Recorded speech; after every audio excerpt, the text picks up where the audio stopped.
buncit bisa mengganggu penampilan seseorang dan menyebabkan rasa kurang percaya diri. Apabila Anda makan terlalu banyak dan kurang berolahraga, Anda akan mengalami penumpukan lemak pada tubuh, termasuk di perut. Bagi Anda yang memiliki perut buncit karena kebanyakan lemak, sebaiknya waspada karena dapat meningkatkan risiko penyakit lain. Sayangnya, bukanlah perkara mudah mengecilkan perut buncit. Meski begitu, Anda bisa melakukannya dengan memakai strategi kombinasi diet dan olahraga yang ditujukan untuk mengurangi berat badan serta lemak tubuh total. Jangan berhenti berusaha, mulailah menjalani hidup sehat, jaga asupan makanan, dan ubah gaya hidup Anda. Masih bersama kami di acara Ayo Hidup Sehat. Ayo. Yeay, semangat kan? banget ya Bapak kalau ngomongin perut buncit. Jadi kenapa Pak? Mau curhat apa ini? Iya sebenarnya nih mitosnya nih sebagai orang yang sudah nikah dulu tuh aku perutnya rata banget loh. Oh masa? Luar biasa sampai nggak kelihatan perutnya bener loh. Sampai transparan. Terus udah gitu, kok ini setelah menikah nih mitosnya malah makin lama perut membuncit seperti itu dok. Katanya karena nyaman ya, susunya cocok gitu ya. Bener mas itu dok, ini buktinya ini hasilnya dok. Jadi kenapa pria menikah itu lebih mudah gemuk dok nantinya? Betul. Ini mitos atau fakta? Anda sudah nikah belum? Sudah. Kok enggak ya? Tidak terbukti. Betul, udah nikah juga? Udah lah. Kok nggak buncit ya dok? Oke, saya jawab ya. Sebetulnya mungkin bukan, nanti Dr. Maya juga menambahkan, bukan hanya faktor menikahnya. Mungkin menurut saya satu faktor umur ya. Umur makin bertambah, metabolisme akan makin melambat. Jadi dulunya makan banyak, nggak tambah gemuk. Sekarang makan dikit, minum aja udah gemuk. Jadi satu umur. Yang kedua, teorinya mungkin orang menikah makannya jadi lebih teratur. Tadinya pagi nggak sarapan, sekarang istri nyiapin sarapan. Betul dok. Terus kalau nggak dimakan? Iya, nggak dimakan, istri ceberut dok. Bisa seharian bisa. Terus malam disiapin lagi. Iya betul. Mie rebus, aduh. Nah ini sekarang ada juga nih dok, mitos atau fakta mengenai perut buncit. Yang pertama, sering konsumsi makanan dan minuman manis ngemil itu menyebabkan perut buncit. Dokter Maya, gimana dok? Gimana mas, setuju kan? Setuju sih dok. Jadi itu memang saya itu.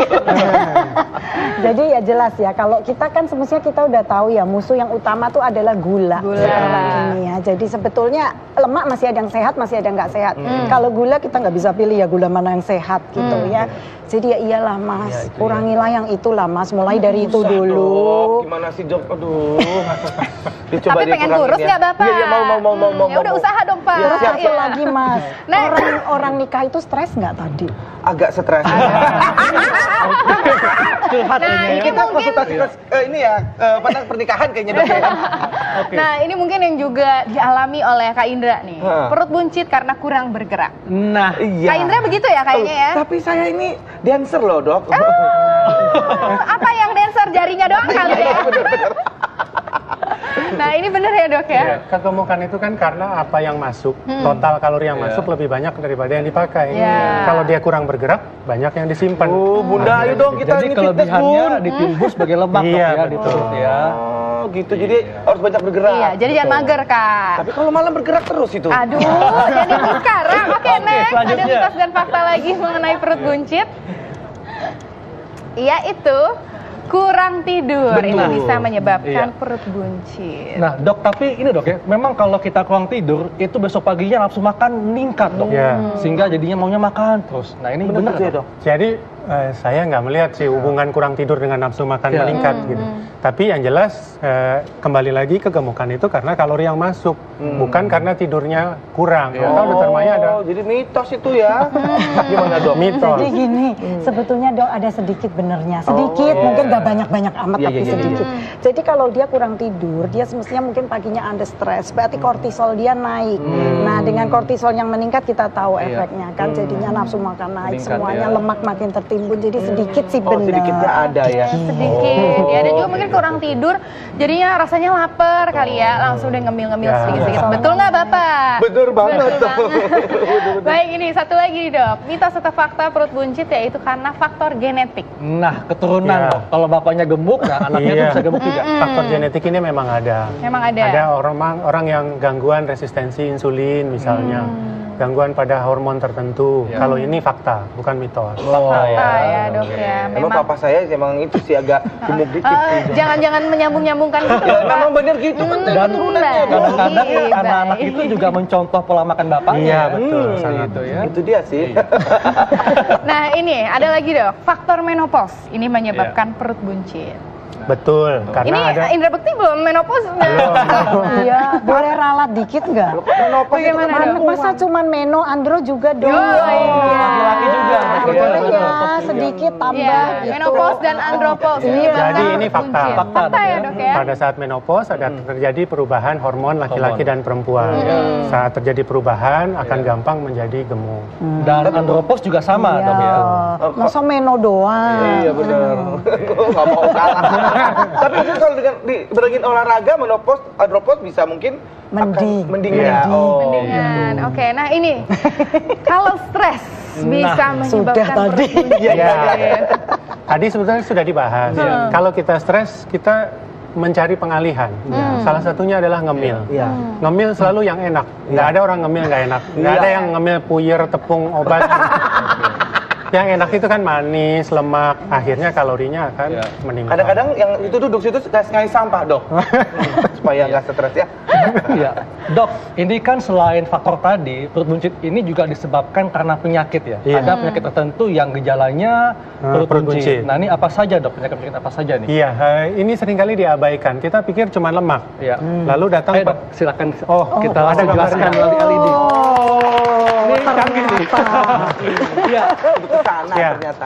Jadi, ini masih kayak yang tadi. Jadi dikenal istilah bentuk tubuh seperti apel dan bentuk tubuh seperti pir. Bentuk apel ini yang lebarnya di tengah, pir ini di pinggul di bawah. Nah, saya coba Indra berdiri. Buah nanas. Ini kayaknya buah semangka kali ya. Dok, kalau pria mungkin cenderung yang apel ya. Pria cenderung yang apel. Artinya lemak di perutnya banyak. Ini jelek. Kalau yang ini lemak di bawah kulitnya yang banyak. Tidak sejelek yang ini. Iya. Oke. Jadi ini masih yang tadi nih. Iya. Nah, ini yang penyakit. Jadi ini perutnya juga buncit, tapi ini bukan lemak. Kalau kita lihat di bawah ini air. Jadi yang ada adalah cairan, bukan lemak. Kenapa sampai ada cairan? Normalnya memang ada cairan, tapi tidak banyak.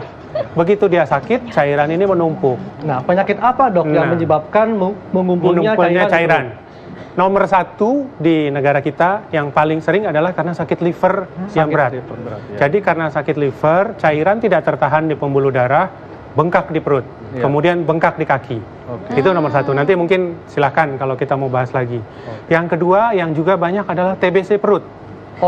TBC perut. Jadi TBC itu bukan cuma di paru, tapi bisa juga di perut. Salah satu gejala TBC perut adalah cairan di dalam perut. Itu yang kedua. Yang ketiga, yang bisa juga cairan di perut adalah kanker. Kanker di organ kewanitaan, kandungan, juga bisa membuat cairan di perut. Yang lain yang jarang-jarang jantung dan sebagainya. Tapi ini 3 yang perutnya buncit, orangnya kelihatannya masih oke, padahal ada penyakit di dalam tubuhnya. Tapi kalau misalnya dia seperti ini pasti akan merasa dia nggak sehat berarti gitu kan? Di awal-awal belum tentu. Di awal-awal belum tentu. Jadi kadang-kadang pasien datang ke saya, kok perut saya tambah besar ya? Kemudian kita USG. Kita USG kelihatan ada air. Kenapa ya ada air? Oh, livernya sudah mengkerut. Atau kemudian livernya bagus. Kenapa ya ada air? Kita sedot. Kita sedot airnya, kita periksa. Disedot, dok, ya? Harus disedot. Jadi biasanya kalau ada air kita keluarkan, kita periksa, lihat di bawah mikroskop, oh rupanya ada kuman TBC-nya. Lalu dikasih obat TBC. Dok, ini masyarakat juga mungkin ingin bertanya dok ya, bahwa kalau ada yang menderita sakit mah, kembung, itu bisa bikin buncit juga nggak dok? Ini sederhana sih pertanyaannya. Bisa. Ya, ini tadi saya kelewat. Salah satu yang membuat buncit juga adalah gas, sakit mah. Kalau gas banyak, itu katanya mau pakai Korset. Baju, korset, celana, kadang-kadang jadi lebih sempit dari biasanya. Tapi kalau gas biasanya naik turunnya cepat. Jadi biasanya misalnya kembung, habis itu mungkin dia udah sendawa, dia udah kentut, lega, enak, kempes. Tapi kalau air akan terus-terusan ada. Oh gitu. Nah ini gambar mengeluarkan air. Jadi air itu bisa di-drain, dikeluarkan. Satu tujuannya untuk pemeriksaan, kedua untuk mengurangi keluhan. Oke, jadi ini penanganannya dok ya. Bagaimana dengan orang yang kekurangan protein dok? Iya, ini tadi terkait sama liver tadi. Jadi orang kekurangan protein bisa terjadi penumpukan cairan. Jadi protein ada yang namanya albumin. Albumin itu ada di dalam pembuluh darah. Kerjanya dia ngikat si air, megang si air nih. Kalau albuminnya turun, air itu nerobos keluar dari pori-pori yang harusnya ada di pembuluh darah. Nah, pada penyakit liver, albuminnya turun, sehingga tidak ada yang menahan air di dalam pembuluh darah, sehingga ngerembes kemana-mana. Pada penyakit lain kayak kurang gizi, dulu disebut busung lapar. Ya, sekarang udah jarang yang seperti itu. Kan perutnya juga buncit. Itu buncit karena proteinnya rendah. Proteinnya rendah, airnya juga merembes keluar. Iya. Dok, ini terlepas dari penyakit dok. Tadi kan dokter bilang perut buncit disebabkan karena penumpukan lemak.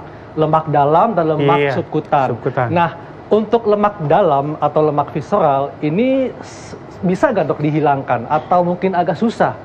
Karena kan banyak nih yang perut buncit jadi depresi nih, kok nggak bisa ya? Susah banget nih buat ngilangin perut buncit dok. Nanti mungkin dokter Maya menambahkan. Soal bisa, tapi tidak semudah lemak kulit, lebih sulit menurunkan. Dan dikatakan tadi depresi, lemak itu juga bisa mengganggu mood, bisa bikin depresi. Nah ini sih cairan. Nah, bagaimana cara menguranginya? Nomor satu ya tentunya apa yang masuk harus digunakan untuk kebutuhan kalori. Jangan bertumpuk, akan makin banyak. Kalau yang masuk itu defisit, keluarnya lebih banyak, lama-lama akan berkurang. Itu dulu nomor satu. Yang lain olahraga. Dan selain itu juga aktivitas dok ya? Aktivitas. Nah, kalau dok. Kalau di sedot lemak atau liposaksin ya dok? Liposaksin. Itu boleh nggak dok? Boleh, asal dilakukan dengan baik. Nah, itu tujuannya mengurangi lemak, betul. Ya, silakan dok, dan duduk kembali dok. Nah, kembali nih dok, mengenai gizi nih dok. Ada juga kan natrium atau garam, yang ada di dalam garam itu ada natrium. Dan natrium itu ternyata memang mengikat air. Ini juga bisa ya dok ya, jadi orang kebanyakan makan asin bisa menyebabkan perut kembung. Gimana dok? Ya, jadi perut buncit. Jadi perut buncit tuh kita ngomongnya pot belly ya, soalnya sebentar semua buncit. Hamil kan cukup buncit gitu, masuk pot belly. Kayak aku gini lah pot belly. Belum. Ya, jadi gini deh. Belum, jadi entar. Jangan dong. Jadi intinya kita gampangnya kan tadi udah panjang lebar diterangkan oleh dokter. Jadi ada lemak di dalam, ada lemak di luar, ada dua-duanya. Nah, biasanya dua-duanya tuh kalau udah datang ke saya udah dua-duanya. Subkutan juga, dalam lemak juga, seperti itu kan. Nah, tentunya tidak hanya garam dong. Ya kan kalau sudah seperti itu ya kita mesti berikan nasihat yang benar. Nomor satu biasanya kita harus cari tahu dulu buncitnya nih buncit bener apa buncit-buncitan gitu ya. Tadi kan kita nggak yang ASI tes, tetapi yang gas biasanya. Nah, itu biasanya penting karena kita mesti sadar dulu dia ada food intolerance atau tidak. Nah, itu biasanya bisa dites. Kalau dia ada food intolerance, rada selamat, rada cepet. Karena begitu dia tidak mengkonsumsi hal tersebut, dia cepat sekali. Gitu. Nah, dok, ini kita belum ngebahas nih ya bahwa sebetulnya lingkar pinggang itu yang ideal itu berapa supaya tidak dikatakan perut buncit? Laki-laki berapa, perempuan berapa? Dicatat ya Kak Indra ya? Ya, oke, nggak apa-apa, tercatat. Ya, oke. Jadi sebetulnya ukurannya beda-beda. Ya, untuk orang kita, Southeast Asia itu beda. Orang bule beda, bule Amerika, bule Eropa beda lagi. Orang Arab beda. Ya, jadi masing-masing ras itu ada ukurannya masing-masing. Nah, kalau Asia berarti ada keturunan bule nggak Bapak? Ada dong. Jadi mana? Thailand. Sawadika. Thailand dari planet Pluto. Soalnya kalau yang ada keturunan bule boleh lebih lebaran dikit. Gitu. Jadi kalau orang Asia itu perempuan di 80 di bawah 80 cm. Ya, 80 border. Ya, kalau lelaki 90. Kalau laki-laki di bawah. Tapi mungkin kan bapaknya bule, jadi kan kalau bule rada naik. Jadi kalau bule terus sedikit naik. Kesenangan. Iya, dok, ini tadi kan dokter bilang bahwa untuk perut buncit mengatasinya dengan pola makan dan juga olahraga. Nah, kalau pola makan yang baik seperti apa nih dok untuk bisa mengatasi perut buncit? Jadi, makan pagi, siang, malam seperti apa? Jadi sebetulnya ini bukan cuma buat perut buncit, tapi sebetulnya pola makan sehat. Tadi dokter sebutkan kan, dokter Irsan sebutkan bahwa ini banyak zat-zat radang, faktor inflamasi, sitokain segala macam. Sebetulnya buat kita juga boleh gitu loh, jangan buat yang buncit aja, buat kalian semuanya loh. Iya betul. Jadi you are what you eat gitu kan dok ya. Betul. Jadi sebetulnya kita selalu terapkan yang paling gampang untuk di Indonesia itu masih diet non-inflamatori. Diet non-inflamatori. Apa nih dok? Diet non-inflamatori. Ya, tadi inflamatori kan radang, tadi yang dokter Ihsan bilang. Jadi kita perlakukan itu, baik kita sakit maupun kita sehat, yang gampang pakai itu. Intinya kita jangan terlalu banyak makan karbohidrat yang simpleks. Tapi doyan ya, nasi itu enak banget itu, bakmi, roti putih, itu pasti udah jadi apa namanya habit ya habit kita orang Indonesia. Makanya kalau nggak pagi-pagi roti putih, nasi uduk, kalau belum makan nasi itu kayaknya belum makan gitu. Ada apa namanya mitos seperti itu kan dok? Iya dok, jadi orang Indonesia itu memang tidak bisa lepas dari nasi. Kan boleh, cuman kan porsinya tadi. Sedikit dok. Nah ya udah. Ukuran yang normal segimana dok? Simpelnya dok, jadi menunya apa nih yang ideal? Nah, pagi, jadi siang, yang gampang, sebetulnya kita pakai nasi tadi boleh. Nasinya ukurannya segimana dok? Ukurannya sedikit. Satu kepalan tangan? 6 sendok gitu ya, mungkin ya, 6 sendok. Gitu ya. Ya, tunggu. Ikannya boleh banyak. 6 sendok, bukan sendok nasi kan? Ya, sendok nasi 8 lah. Jangan-jangan kayaknya sendok semen lagi. Tapi pakai ikannya kan boleh tambah, boleh 2. Lauk-lauknya dibanyakin, sayurnya dibanyakin. Nah, begitu kenyang juga kok. Iya sih betul. Terus gorengan dok, boleh nggak? Nah, jadi gini, gorengan sebetulnya kalau kita goreng sendiri di rumah sih absah lah ya. Kalau dia melakukan penggorengan sendiri, dipelototin dia sendiri yang goreng. Hati-hati ya, karena kita suka punya asisten rumah tangga.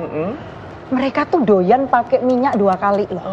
Katanya lebih sedap. Nah, itu nggak bisa seperti itu. Dan tentu lagi ya Mas, porsi. Jangan nanti dibilang boleh terus isinya 10 gorengan semua ya. Nanti itu kan snack. Kita hitung itu snack ya misalnya gitu. Iya, baik dok. Nah, dokter Ihsan, mungkin ada tambahan dok bagaimana untuk menghindari perut buncit? Ya, mungkin yang bisa saya tambahkan satu, cara mengukur.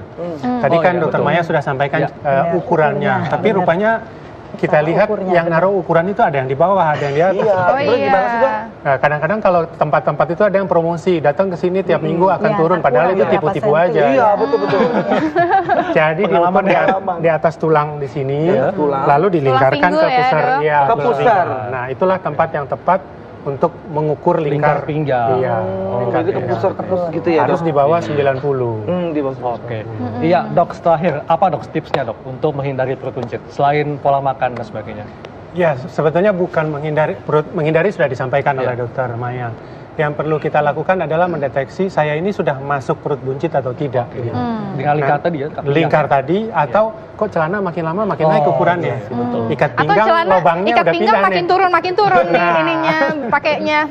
Itu satu. Yang kedua ya tentunya mengatur balance antara makanan dan aktivitas.